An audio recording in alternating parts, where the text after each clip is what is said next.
Daniel Negreanu is looking down on King 10 offsuit. Pre-flop, this is Negreanu doing what every good straddler dreams of doing, punishing the limp fest.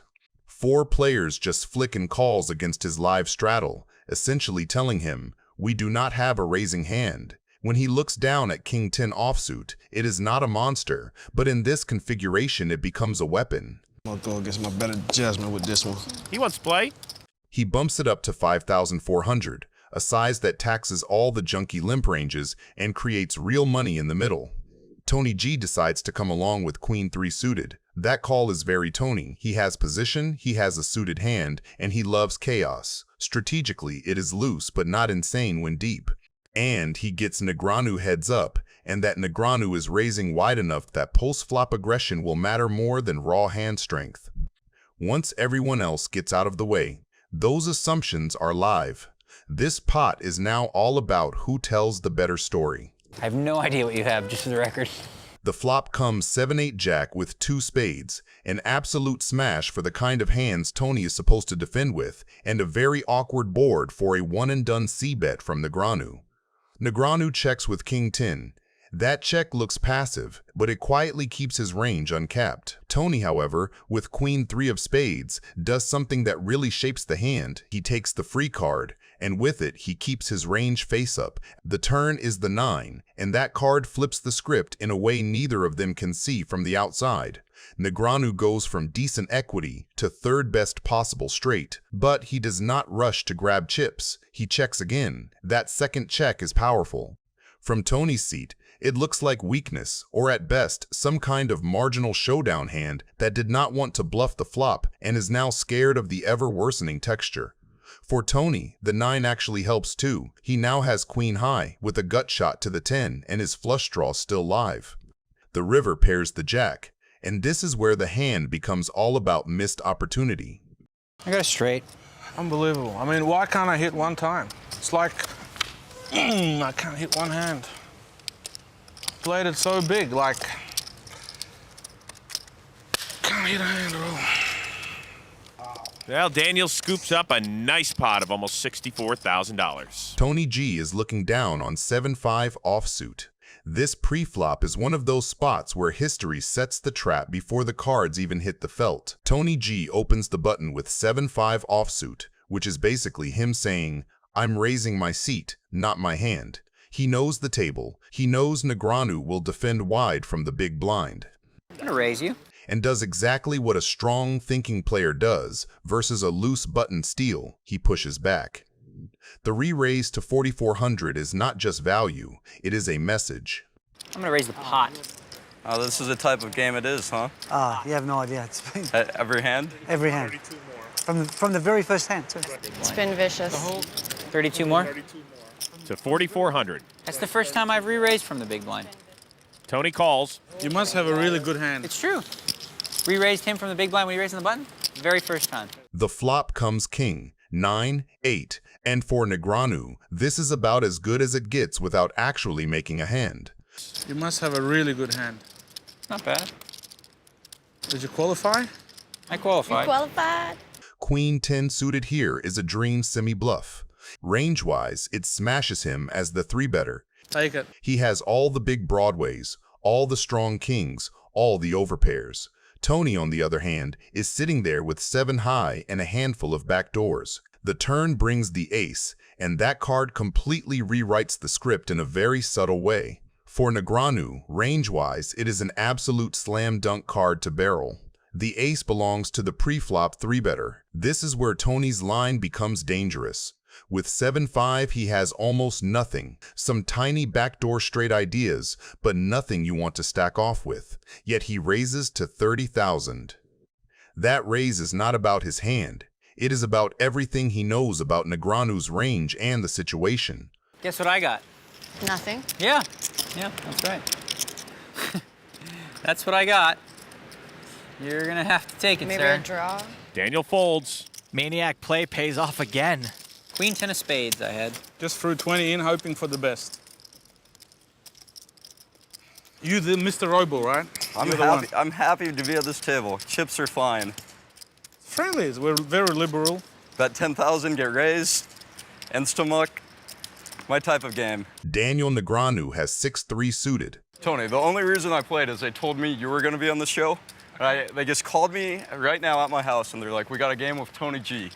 And I got here as fast as I could. And so if you didn't, someone else would have. It was a race, and you just beat someone else. Pre-flop, this is Tony G doing Tony G things. And you folded every hand, and you're tilting me up so much. Hello? I have folded 2 hands. He opens to 1500 with 10 deuce offsuit, pure ego fuel, not hand strength. What is going on here? Bring someone that's gonna play a hand. It is the kind of stab he loves. Okay, I'll play. 6-3 suited looks like garbage on paper, but against Tony's opening range, it is exactly the kind of hand you do not mind defending. It is cheap, it is suited, it can flop disguise monsters, and most importantly, it keeps Tony's bluffs in the pot. I'm the donkey, I gotta sit here and play every hand? I have a Maniac on my left. What Maniac? I'm just playing. You have to play tight when you have a Maniac on your left. The flop comes ace-6-6, and it is about as close to a dream as you can script for the big blind defend. Negreanu goes from speculative suited trash to trips with 99% chance to win. The only question left is whether Tony G can read him for what he has or not. Daniel thinks you can just take it from me. He is up against a line that screams real strength from a player who is not known for punting stacks with nonsense in these spots. You can. I mean, I can't defend it any I longer. have 3 6s, by the way. Really? Of course, yeah, because if I would have had nothing, you would have just played, but because I have 3 6s, you have to fold. That is sick. You had 3 6s. Really? I did, yes. That's sick. Daniel Negreanu is holding ace-10 suited. Pre-flop is all ego and leverage. Tony G opens small Houston flats, and Negreanu snaps on the squeeze to 7K. Well, if at first you don't succeed, You must. you make it 7,000. Perfect against 2 wide ranges. Tony G knows Houston's call is weak money and fires back to 24K with pocket 8s. Classic isolation and dare 4-bet. Negreanu takes the button, keeps Tony's bluffs in, and controls the pot. That flat says, I'll outplay you post-flop. Keep the range wide. Flop comes rainbow, Negreanu's dream in a 4-bet pot. Top pair, ace kicker, clean texture. I'm all in. Tony shoves. Who cares? I guess you got, what, do you have kings now? I'm committed again. No, I know you are. Okay, you can show me one if you want. Even if you gave me $1 million, I wouldn't show you. $1 million? Oh boy, Tony G. I guess I should. You're a nice guy. You do good things with your money, right? I do. You do? All right, I'll give you some more, I guess. All right. Daniel calls. You have kings or something? No, one time. No. Jack of clubs on the turn. Oh my God, did that make him more outs? Yeah. I just realized. Oh God, I was like, oh Jack, that's a good card. The river. The king of hearts. It's a scary one. Tony G is looking down at ace-8 offsuit, but he's facing arguably the best in the world, Daniel Negreanu, who's holding jack-9 offsuit. Tony calls I'm gonna raise you. Nothing crazy, just 2 more. to 2,800. I'm committed. Tony calls. Committed to the river. He's committed. The flop comes queen 10 deuce rainbow. The check from Tony indicates he's not as comfortable committing to the pot as he was pre-flop, so Daniel will now be looking to apply pressure. He bets $3,500, which doesn't really give Tony a read, so I don't see how he could fold here. Tony calls. He's committed. Well, he qualified. He's got hot with ace high. The turn, 5 of clubs. The turn changes nothing, and Tony checks again. I think Daniel has no choice but to keep attacking here. Bet 7,500. If Tony thinks his ace high may be good, he's right. He doesn't seem to be going for the fold like Negreanu wants him to. He calls. He's qualified. Daniel is acting confident, but if the river doesn't deliver him the straight, he might be in big trouble since Tony is first to act. The river, the 6 of clubs. Tony checks. I think Tony was planning on betting the river but got scared of the flush. Another brick for Daniel. Here comes the 3rd barrel. 11,000. Daniel's really hoping that Tony hasn't qualified. Tony still looks like he doesn't want to fold, but folding or raising are the only options here. There's no way he just calls. Qualified with a deuce or a 10? Ace high. I thought for sure it was a deuce. I think Daniel's done a pretty good job of making this look like a value bet. Easy money. There's so much in there. Take it. Tony calls. What if I'm on the show betting? I can't possibly have a pair. Ace is good. I have jack 9. Tony G, man. Daniel Negreanu is looking down on king-queen offsuit. The table is four-way after Tony G opens, and Viffer, Negreanu, and Scott Seaver all come along. That matters because equities flatten in multi-way pots. Single pair hands lose value while nutted, and draw heavy holdings gain. Tony G's range from early position in this lineup still contains suited connectors. There's room for everyone to keep improving. I mean, the way you guys all play, there's certainly tons of room. Yeah. Scott Yeah. calls. I'm gonna go with an old Hellmuth trick. Watch this, gentlemen. Check in the dark. How do you fade that? Seriously, check in the dark. I don't even want to see what's coming. Checking through is revealing. On this texture, the pre-flop raiser has a lot of one pair and gut shot combinations that dislike being raised by three players. See how that worked? Because if I wouldn't have done that, they would have been more scared. My turn, right? Daniel's still open-ended. Did you qualify? Yes, I've qualified pretty comfortably at this point. Question is, how much do I want to put in there? You checked. No, I'm not. I'm not, for sure. You're not checking? Yeah. If you're folding any bet, you can just do that now. I'm going to put in, The turn is the 7 of spades, a huge card for Tony G's side of the range, and a bad one for capped checkbacks. Negreanu leads $3,600 into the field, a small sizing that targets folds from the Broadway airballs, and denies equity to Queen 9, 9-8, and the club draws. Scott's call with Queen Jack keeps dominated queens in, but the raise from Tony G to $14,000 is the pivotal data point. After a street of passivity, that raise is heavily weighted to value. If I win the pot, I'll give you your money back. Negreanu's call with King-Queen looks ambitious only if you ignore blocker logic. He removes the queen that completes Tony G's higher straight and retains outs to the ace or 9 to make his own. Scott correctly recognizes he's in kicker jail and releases.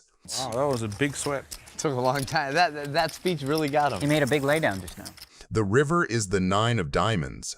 Range-wise, it's a dagger for Tony G. His made straight from the turn remains a straight, but Negreanu's king-queen now upgrades to the higher straight. When Negreanu fires $35,000, the story is polarized between exactly that high straight and bluffs that bricked clubs or random Queen X that tried to push Tony G off a one-pair hand. Are you also offering my $4,800 back if you... Tony calls and Daniel wins a $100,000 I pot. had the nuts on the turn. Wow, well done. Felt like Andy is looking down on ace-4 suited in a three-way pot. Mariano raised to $500 with king 10 suited, and Charles 3-bet to $2,000. Could we see a cold 4-bet? No, he's going to call, though. Mariano's going to 4-bet, though. Charles calls. Andy may be considering something. good call. He just calls. The pot is $27,000 pre-flop. They all have an equal chance for now. Let's see what the flop brings. Oh, no!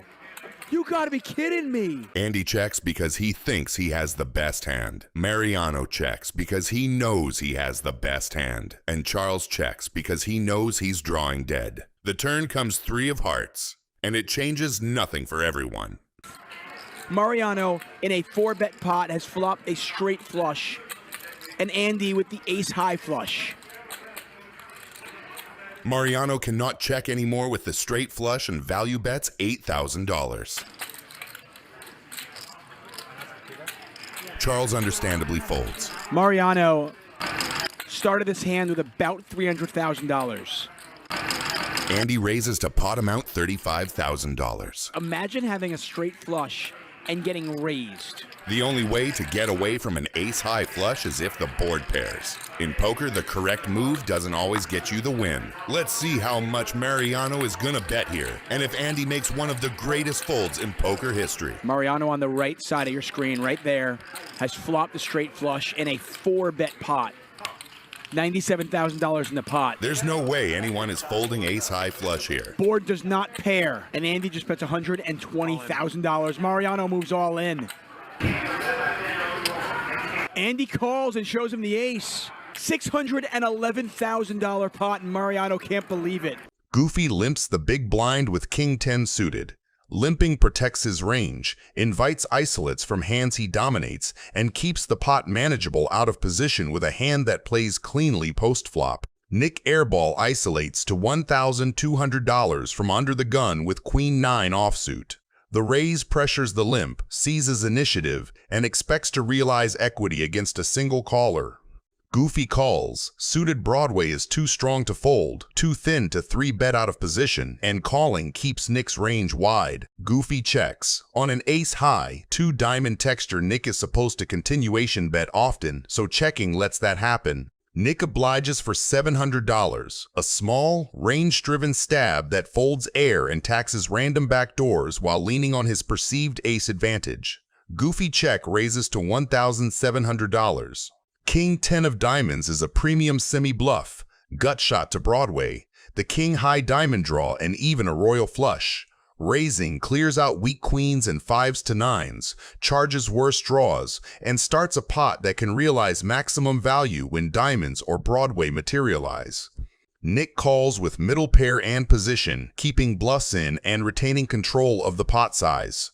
Bang! The 3rd diamond lands and Goofy upgrades from a draw to the nuts. With his story perfectly coherent after the flop raise, he leads $2,000. Leading now Prince, worse diamonds pay, stubborn Queen X pays, and some Ace X talk themselves into continuing because the Jack is a counterfeit scare rather than a clean killer in their minds. Goofy goes for a small, irresistible value bet of $3,500. After check raise, lead, and a blank river, this size targets exactly what Nick shows up with most often. Makes the call.